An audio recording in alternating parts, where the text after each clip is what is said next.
Assalamualaikum warahmatullahi wabarakatuh. Halo teman-teman, balik lagi sama aku Iin. Sebelum lanjut, jangan lupa minta tolong ya, like, comment, dan subscribe. Oke, terima kasih. Oke, langsung aja kita mulai. Nah, sebelum mulai aku mau curhat dulu. Jadi, beberapa waktu lalu seorang kenalan menghubungi aku. Dan dia bilang gini, aku mau hijrah, tapi aku bingung mulai dari mana. Masya Allah, tentu bahagia bercampur haru dong pas denger itu. Mungkin teman-teman di sini yang lagi nonton juga lagi berada di fase yang sama. Sebab itu aku share di sini dan semoga bermanfaat. Aku teringat perkataan seorang guru, kalau kamu muncul keinginan untuk meniti jalan ketaatan kepada Allah, maka mulailah dari hal yang paling sederhana dalam hidupmu. Terkesan klise memang, tapi itulah salah satu tuntunannya yang insya Allah bisa dengan mudah kita terapkan. Oke, coba mulailah mencari tahu jawaban dari pertanyaan-pertanyaan ini. Dari mana kita berasal? Siapa yang menciptakan kita? Mengapa kita diciptakan? Untuk apa kita diciptakan? Lalu kemana kita setelah mati? Allahu Akbar. Setelah pertanyaan itu kita dapati jawabannya, lalu langkah selanjutnya kenali siapa diri kita sebenarnya. Untuk itu ajukan beberapa pertanyaan ini kepada diri kita sendiri. Apa peran kita saat ini? Seorang anak kah? Orang tua kah? Seorang ibu atau seorang bapak? Perempuan atau laki-laki kah? Seorang kakek atau seorang nenek? Bibi atau paman? Keponakan atau bukan, seorang sepupu atau bukan, sebagai menantu atau sebagai mertua, saudara laki-laki atau saudara perempuan. Intinya, tanyakan ke diri kita, peran kita itu siapa. Lalu, tanyakan lagi ke diri kita, profesi kita saat ini sebagai apa. Seorang seniman kah? Seorang guru kah? Seorang dokter kah? Tenaga medis lain kah? Ibu rumah tangga kah? Atau lurah? Atau bahkan presiden? Apapun profesi kita, atau seorang pedagang, pekerja kantor, atau yang lainnya. Kok ribet sih? Enggak, ini sebenarnya enggak ribet. Pertanyaannya aja yang banyak, tapi sebenarnya jawabannya itu cukup simpel. Lalu kenapa kita harus mengenali peran kita sebagai apa dan apa profesi kita saat ini? Oke, karena di sini kita memulai start dengan apa yang paling sederhana dalam hidup kita. Dan hal-hal yang sederhana itu adalah aktivitas yang biasa kita lakukan sehari-hari. Misal nih, saya sekarang perannya sebagai seorang anak dan saya perempuan, berarti saya anak perempuan. Tentu saya punya orang tua. Saya seorang anak bungsu, artinya saya adalah seorang adik perempuan dari kakak-kakak saya. Saya nggak punya adik ya, jadi saya tidak punya status sebagai kakak, saya sebagai seorang adik. Saya punya paman dan juga bibi, berarti status saya sebagai keponakan. Tapi saya juga punya keponakan, berarti saya berstatus sebagai seorang bibi karena saya perempuan. Saat ini saya tidak punya kakek dan nenek.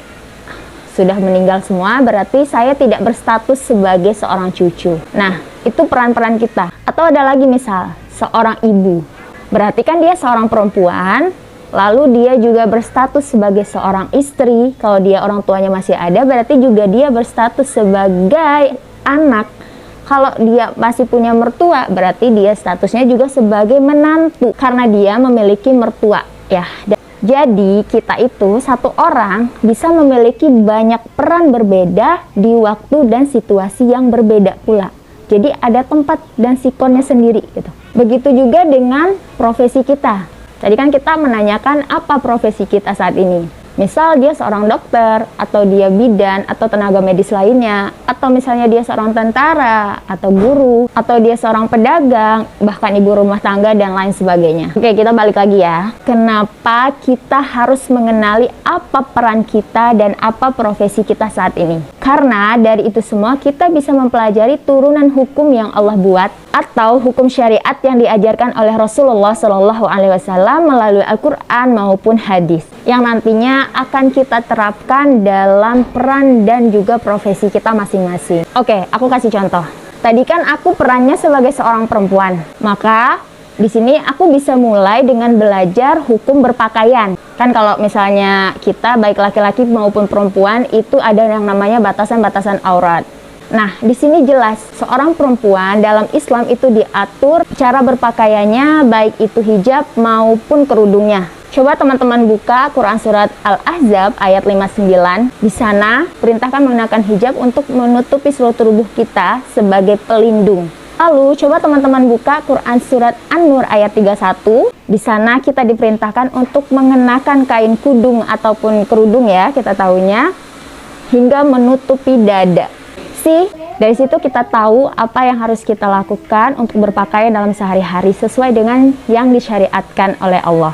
Nah, itu baru hukum berpakaian, belum lagi hukum-hukum yang lainnya. Misal tadi, aku seorang anak nih, berarti berperan sebagai seorang anak yang punya orang tua. Tentu ada hukum syariatnya, bagaimana kita berperan sebagai seorang anak, bagaimana kita memperlakukan orang tua kita. Semisal, teman-teman coba buka Quran Surat Al-Isra ayat 23, yang salah satu perintahnya memerintahkan kita untuk berbuat baik kepada kedua orang tua kita. Dan bahkan melarang untuk kita hanya sekedar berkata kepada keduanya, apalagi sampai mendurhakai. Nah, Masya Allah banget kan, Islam memberikan pengaturan hukum-hukum sesuai dengan tempat, situasi, dan kondisi kita. Dan ya tentu harus kita laksanakan sesuai dengan perintah itu. Oke, kita kembali lagi ke pertanyaan-pertanyaan yang paling awal tadi. Mulai dari siapa kita, dari mana kita berasal, siapa yang menciptakan kita, untuk apa kita diciptakan, lalu kemana kita setelah mati.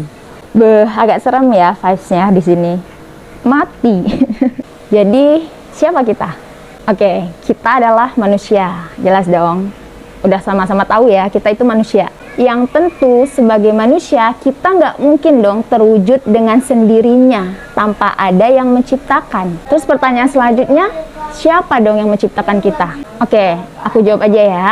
Ya menurut aku dan sepemahaman aku sejauh ini, yang menciptakan kita ya bagi aku Allah. Lalu untuk apa Allah menciptakan kita? Nah, ini pertanyaan besar. Jawabannya ada banyak, tapi di sini aku kasih contoh sedikit. Teman-teman bisa buka Quran Surat Al-Baqarah ayat 30. Di sana dijelaskan bahwa Allah menciptakan kita sebagai khalifah di muka bumi ini. Khalifah itu kan maknanya banyak ya, sebagai pemimpin, atau kalau di sini simpelnya adalah sebagai manusia yang bisa menjaga bumi dengan sebaik-baiknya peran. Kalau mau diuraikan, tentu ini adalah menjadi uraian yang paling luas, panjang kali lebar. Oke, kita skip, lanjut. Coba teman-teman buka Quran Surat Ali Imran ayat 110. Nah, di sana ada peran kita sebagai seorang manusia. Allah perintahkan untuk kita menyerukan kepada kebaikan dan mencegah kepada hal-hal yang mungkar. Lalu contoh yang ma'ruf itu yang gimana, yang mungkar itu yang mana? Tentu ini pembahasannya akan lebih luas lagi, panjang kali lebar pula. Oke, kita coba lompat. Teman-teman coba buka Quran Surah Az-Zariyat ayat 56. Di sana Allah memerintahkan jin dan manusia untuk beribadah kepada Allah. Kita manusia ya. Jadi Allah memerintahkan manusia untuk beribadah kepada Allah. Pertanyaannya, beribadah yang bagaimana? Caranya gimana? Itu tentu punya pembahasan sendiri, ada hukum-hukumnya sendiri. Untuk memberikan kita jawaban atas pertanyaan-pertanyaan itu semua, tentu kita tidak bisa mencari jawabannya sendiri. Kita butuh yang namanya seorang guru.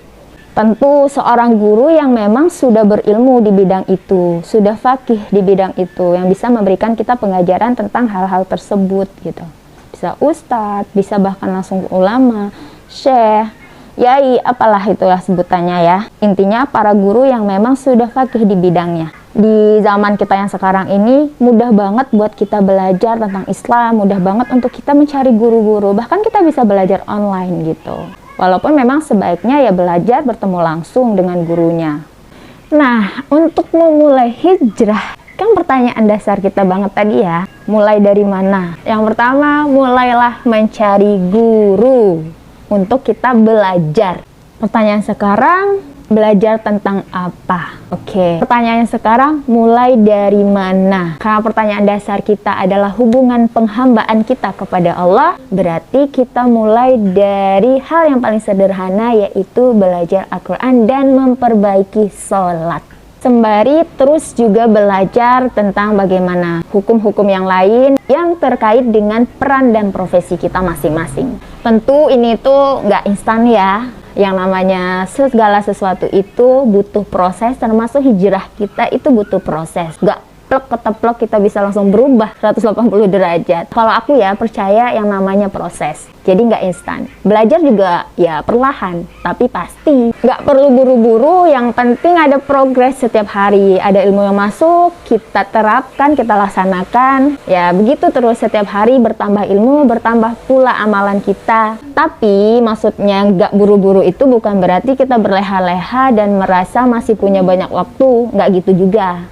Tetap setiap hari kita harus menambah ilmu dan menambah amalan kita. Misal tadi kita mulai dengan belajar hukum berpakaian. Ternyata sebagai seorang perempuan kita punya kewajiban untuk berpakaian yang begini dan begini. Dan itu ya harus kita laksanakan dengan segera. Lalu kita mulai dengan memperbaiki sholat. Nah, kalau urusannya udah sholat, tentu banyak langkah yang harus kita pelajari. Ya, nggak sesimpel itu, tapi juga nggak seribet itu. Misal kita bisa mulai belajar tentang bagaimana cara bertoharoh atau bersuci. Lalu belajar tentang cara bagaimana berwudu dengan baik. Sesuai yang diajarkan oleh Rasulullah SAW, bagaimana rukun yang wajibnya, bagaimana juga rukun-rukun sunnahnya. Pertanyaan berikutnya, terus kenapa harus belajar membaca Al-Quran? Karena dalam beribadah, terutama sholat, ada bacaan Al-Quran di dalamnya. Ya otomatis ya kita harus belajar tentang itu. Ada yang namanya ilmu tahsin atau ilmu memperbaiki bacaan. Buat teman-teman yang memang sudah bisa membaca, tapi mungkin ingin memperbaiki, kan bisa ikut kelas-kelas tahsin gitu. Karena di dalam sholat kan ada bacaan Al-Qurannya. Kalau misalnya salah baca, salah juga artinya gitu. Ya sebab itu kenapa kita harus belajar membaca Al-Quran dengan baik dan benar. Pertanyaan berikutnya, kenapa harus memperbaiki sholat dulu? Yang pertama kita lakukan. Sebelum aku jawab, aku mau berbagi sedikit tips bagaimana tadi step by step action yang bisa kita lakukan untuk memulai hijrah. Tadi yang pertama, kita coba untuk cari guru, untuk belajar. Guru yang memang sudah faqih di bidangnya. Terus nanti kita kan akan mulai belajar bagaimana sumber hukumnya. Ada 4 ya sumber hukum, ada Al-Quran, ada hadis atau sunnah Rasulullah, ada yang namanya ijma sahabat, ada juga yang namanya qiyas para ulama. Terus langkah berikutnya, take actionnya tentu setelah belajar ya kita harus melaksanakan apa yang sudah kita pelajari. Nah, pelaksanaan ini nih tipsnya, harus dengan skala prioritas. Skala prioritas ini menurut aku harus banget sih diterapkan. Oke, aku kasih bocoran, skala prioritasnya itu gimana? Yang pertama, kita dahulukan melaksanakan yang wajib, lalu meninggalkan yang haram.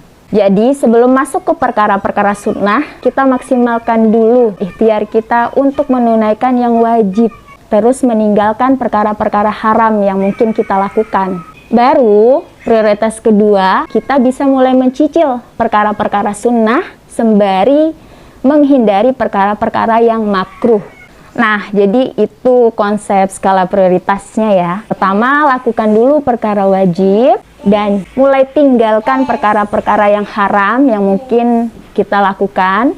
Terus step keduanya, kita mulai mencicil perkara-perkara yang sunnah sembari menghindari perkara-perkara yang makruh. Yang wajib, yang haram, yang sunnah, yang makruh, tentu kan ada hukum-hukumnya itu ya. Jadi ini pelajarannya ya jauh lebih dalam. Kan teman-teman nanti kan punya guru dan sudah mulai belajar, sudah tahu yang oh kalau melakukan ini haram, oh kalau ini wajib, oh yang ini sunnah, oh yang ini makruh. Ya ada gitu hukum-hukumnya. Oke, kita balik lagi, kenapa harus mulai memperbaiki salat? Karena jika baik salatnya, insya Allah hal-hal yang lain dari diri kita akan baik. Baik itu dari segi akhlaknya ataupun dari ya kehidupan kita sendiri. Coba teman-teman buka Quran Surah Al-Ankabut ayat 45. Salat itu sesungguhnya mencegah kita manusia dari perbuatan yang fahsya lagi mungkar. Fahsya itu perbuatan yang keji. Jadi kalau misalnya sudah baik salatnya, insya Allah akan memudahkan kita untuk melakukan hal-hal kebaikan lainnya. Salah satunya akan memudahkan kita untuk menuntut ilmu. Kita akan lebih mudah menyerap ilmu dengan baik. Akan mudah menerima kebenaran dibandingkan mencari pembenaran. Dan tentu kalau misalnya kita mudah menerima ilmu kebaikan, kita juga akan mudah untuk melaksanakannya. Terus muncul nih pertanyaan, lalu bagaimana dengan mereka yang sholat tapi tetap melakukan maksiat? Agak berat ya pertanyaannya, tapi sebelum aku jawab pasti teman-teman juga udah tahu jawabannya sendiri. Jawabannya mungkin ya, mungkin aja ya, kita juga nggak tahu. ada yang salah dari sholatnya. Nah, makanya di sini sarannya ya kita perbaiki sholat kita dulu. Wallahu a'lam bishawab. Semoga Allah ampuni kita semua. Astagfirullahaladzim. Nah, ini semua nggak bisa kita pelajari dalam waktu singkat, nggak bisa sekejap, nggak bisa plek keteplek gitu. Hijrah, berubah 100% gitu. Enggak. Aku percaya kita butuh yang namanya proses. Dan itulah mengapa ada istilah yang mengatakan tuntutlah ilmu sampai ke liang lahat. Bukan negeri Cina ya, tapi sampai mati. Sebagaimana Allah juga menurunkan wahyunya secara berangsur-angsur atau ada prosesnya, bertahap, nggak langsung tuk 30 juz itu turun sekaligus, enggak. Tapi prosesnya lama. Balik ke yang tadi, perlahan namun ada progres setiap hari. Yang salah itu kalau kita menolak untuk belajar, tidak mau menyempatkan waktu. Dan akan lebih salah lagi kalau kita sudah belajar, sudah ada ilmunya, tapi tidak mau melaksanakannya. Kita udah tahu hukum hakamnya, tapi kita nggak mau take action untuk mulai berubah. Barakallahu fiik, semoga ini bermanfaat. Mohon maaf kalau misalnya ada yang salah, ya tentu banyak yang salah, tolong dikoreksi. Langsung aja taruh di kolom komentar. Sebab di sini sama aku juga masih belajar, baru belajar. Ilmunya masih banyak tinggal di buku, tinggal di catatan, bahkan tinggal di gurunya, belum masuk di otak.